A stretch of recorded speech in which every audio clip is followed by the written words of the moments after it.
Hello guys, welcome back. तो हम continuity and differentiability chapter कर रहे थे और उससे पहले हमने 5.8 एक्सरसाइज स्टार्ट करने से पहले एक टॉपिक देखा था मीन वैल्यू थ्योरम का पिछली क्लास में।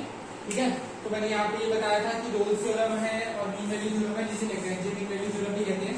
तो मैंने आपको बताया था कि रोल्स मीन वैल्यू थ्योरम में पहले कंटिन्यूटी प्रूफ करते हैं, फिर डिफरेंशिएबिलिटी प्रूफ करते हैं, ओपन इंटरवल में ए टू बी और F A equal to F B proof करते हैं। और ये अगर ये सब हो जाता है इक्वल तो हम कह सकते हैं कि there must be exist some C that belongs to A to B such that address C equal to 0।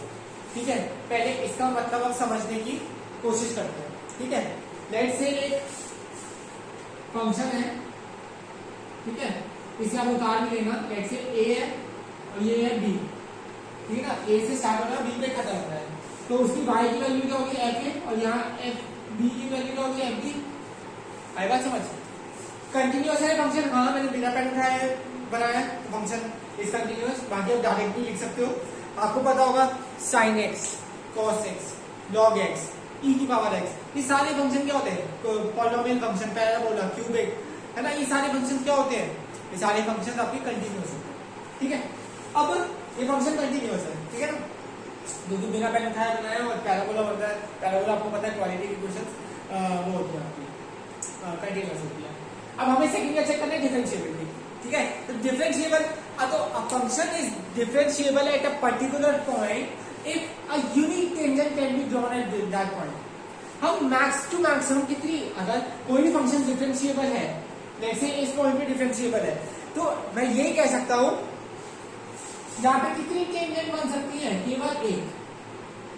ठीक है, आई बात समझ? अ फंक्शन इज डिफरेंशिएबल, ठीक है ना, at that point if a unique tangent can be drawn only to that point. ये चीज जो मैं लाइन बोली है लिख लेना। ठीक है, तो फंक्शन डिफरेंशिएबल कब होता है? अब ए पे कितनी सारी टेंजेंट बना सकते हो? भैया ए पे आप बहुत सारी टेंजेंट बना सकते हो, आई बात समझ? बट ये बी पे केवल ए की वजह से, आई बात समझ? फंक्शन डिफरेंशिएबल है यहाँ पे और यहाँ पे नहीं। लेट्स से पॉइंट है सी और एक्स।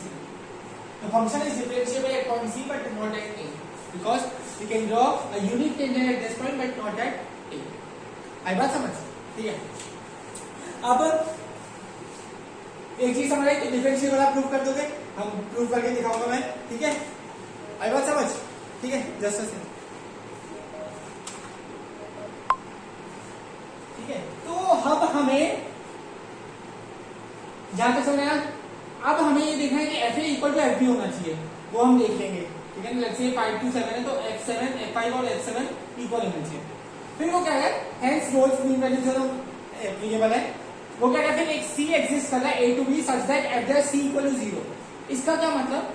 इसका मतलब ये कि एक पॉइंट एग्जिस्ट कर रहा है, एक पॉइंट एग्जिस्ट कर रहा है जहां पे अगर हम टेंजेंट मारे, जैसे वो पॉइंट यही है, ठीक है, जहां पे हम एक टेंजेंट मारे तो उसका स्लोप क्या होगा? 0 होगा। स्लोप किसका 0 होता है? उस लाइन का जो एक्स एक्सिस के पैरेलल हो। तो ये लाइन एक्स एक्सिस के पैरेलल होगी। आई बात समझ? तो रोल्स मीन वैल्यू थ्योरम से हम वो पॉइंट सर्च करते हैं जिधर उसका स्लोप 0 हो। पहली चीज, स्लोप 0 हो मतलब वो टेंजेंट जो एक्स एक्सिस के पैरेलल हो। ये चीज आप लिख लेना अपनी कॉपी में प्लीज। ठीक है, आई बात समझ? ठीक है, तो लेट्स से अगर ये है कोई फंक्शन, ठीक है, तो ये आ गया सी, ये भी आ गया, है ना, और हम ये वाला लेते हैं पहले वाला। ठीक है, तो ये लाइन, ये सी, यहाँ पे टेंजेंट मानूंगा तो वो एक्स एक्सिस के पैरेलल हो। आई बात समझ? ठीक है, अब आई होप सबको समझ आया होगा रोल्स मीन वैल्यू थ्योरम क्या कहती है। वो पॉइंट जहां पे स्लोप क्या हो उस टेंजेंट का 0 मतलब वो एक्स एक्सिस के पैरेलल हो। ठीक है, आई होप सबको रोल्स मीन वैल्यू थ्योरम समझ आई होगी। ठीक है, मिटा रहे हैं।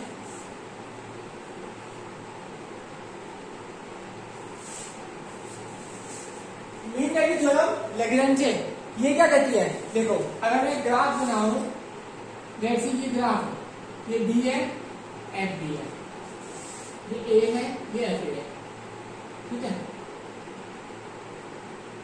ये सी है, ये एफ सी है, यहाँ पे एक टेंजेंट मारी मैंने, ये ग्राफ बना लेना भाई, ठीक है, याद से। ये मैंने लाइन ड्रॉ करी ए टू बी की, ठीक है, आई बात समझ, ठीक है। अब ध्यान से सुनो, ध्यान से सुनो, ठीक है।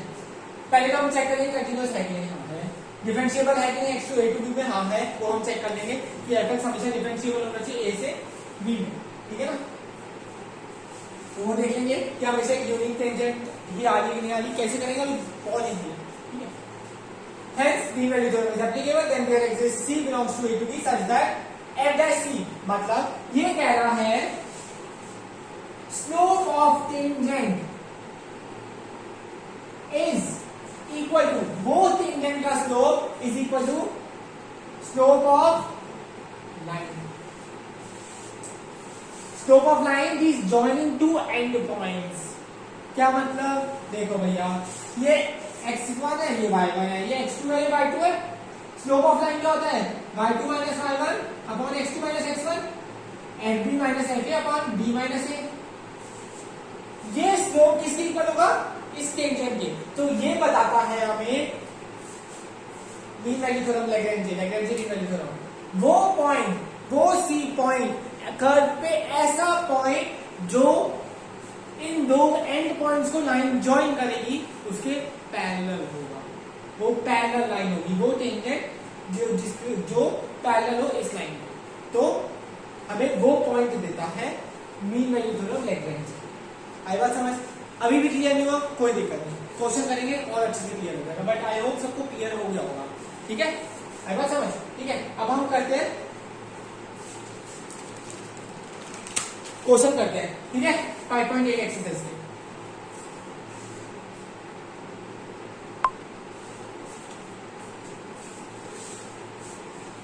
देखो भैया, अब हमें पहला क्वेश्चन है 5.8 एक्सरसाइज का, उसमें हमें क्या प्रूव करना है कि भैया वो कंटिन्यू वो है, रोल्स थ्योरम को से वेरीफाई करना है, ठीक है। तो fx is polynomial function, therefore continuous for x belongs to r, which implies fx is continuous for x belongs to -4 to 2, a to b, ये a है, ये b है, ठीक है, आई बात समझ। कर दिया प्रूफ। पहला रोल्स थ्योरम क्या कहता था, पहले भैया कंटिन्यूटी प्रूफ करना, हमने कंटिन्यूटी प्रूफ कर दी। अब हमें डिफरेंशिएबिलिटी प्रूफ करनी है, ठीक है।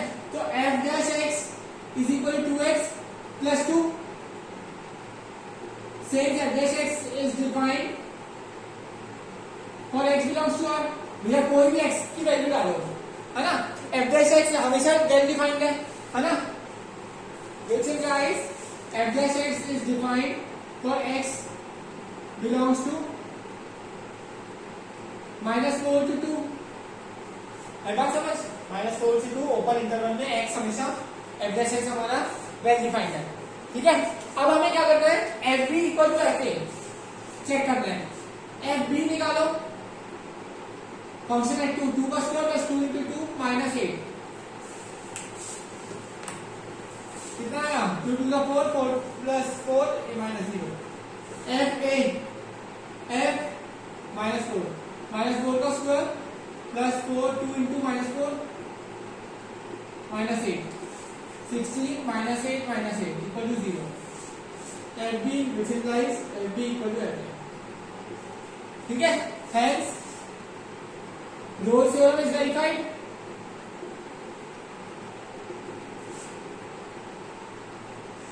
Then there must exist some c for which f dash c equal to 0, which implies f dash का नाम हमने इसका f dash कितना था, 2 into c plus 2 equal to 0, which implies 2c equal to -2, 2 से 2 घटा तो c कितना आया -1। आया समझ। तो भैया c -1 पे अगर मैं टेंजेंट डालूं तो वो टेंजेंट एक्स एक्सिस के पैरेलल होगी। समझ आया? तो वो सी पॉइंट हम डाल देंगे एफ डैश में और उससे सी पॉइंट की वैल्यू निकाल लेंगे। अरे बात समझ, ऐसे करते हैं इसलिए। ठीक है, पहले हमने कंटिन्यूटी प्रूव करी, फिर हमने डिफरेंशिएबिलिटी प्रूव करी। ठीक है, फिर हमने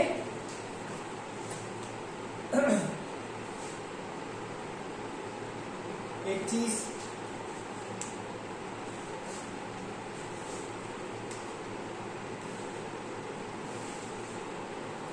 यहाँ पे ये लिखना for x belongs to -4 to 2 और यहाँ लिखते हैं f(x) इज डिफरेंशिएबल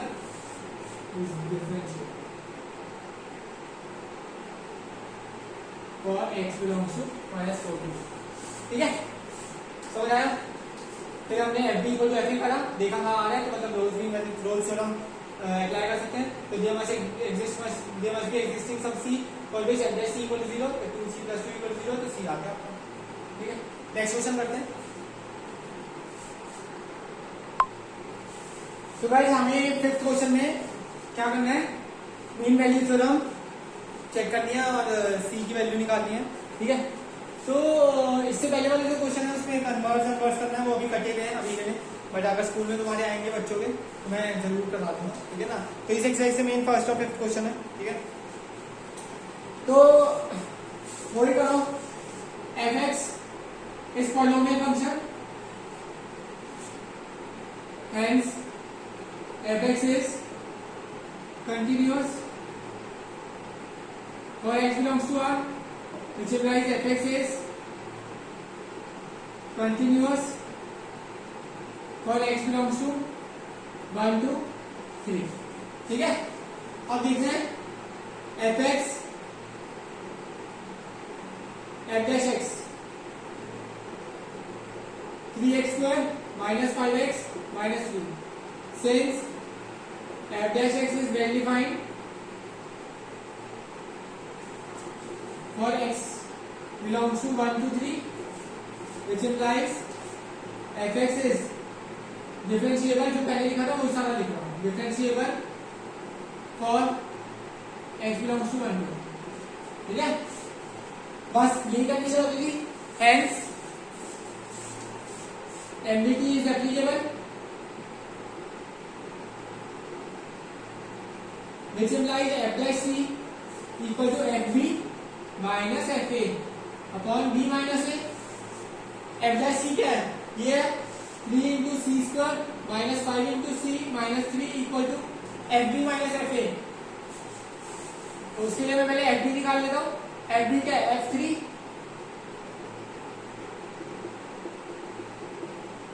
डालो 3 का क्यूब माइनस 5 इंटू 3 का square minus 3 into 3, 3 3 9 3 27 minus 9 into 5 45 minus 9। ठीक है, तो 27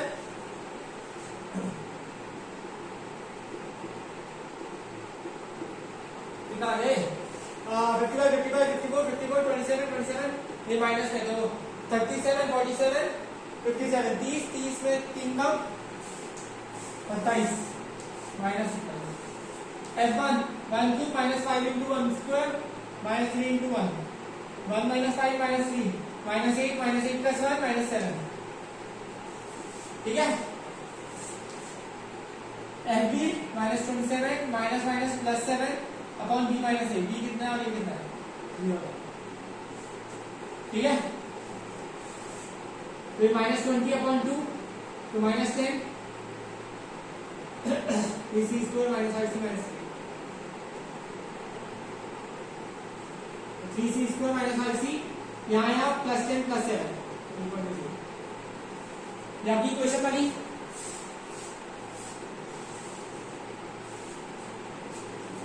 ठीक है, अब इसको सॉल्व कर लो।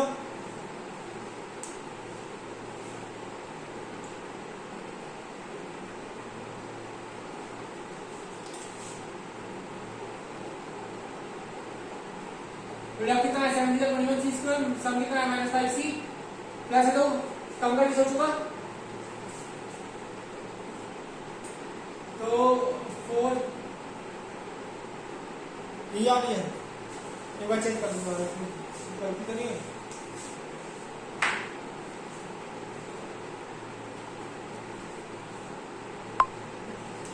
तो गाइस हमने यहाँ पे गलती कर दी, 5x को होता है 10x आना था ना, ठीक है। तो यहाँ पे आएगा 10c, यहाँ पे भी आएगा 10c, सॉरी गाइस जल्दी जल्दी में ये देखा है, ठीक है। तो 3c² minus 10c plus 7 equal to 0। Product कितना आया 21c², सम कितना आया माइनस 10c, प्लस है तो सम मैंने सोचा 7 3 sir 3c² minus 7c minus 3c plus 7 equal to 0। c common निकाला 3c माइनस 7, माइनस 1 कॉमन निकाला 3c माइनस 7 इक्वल टू 0। तो c equal to 1, c equal to 7/3, ठीक है। दो आ रहे हैं हमारे पास, ठीक है। आया समझ? अब this is not possible as c must lie between, question में देखो लिखा हुआ है c must be lie between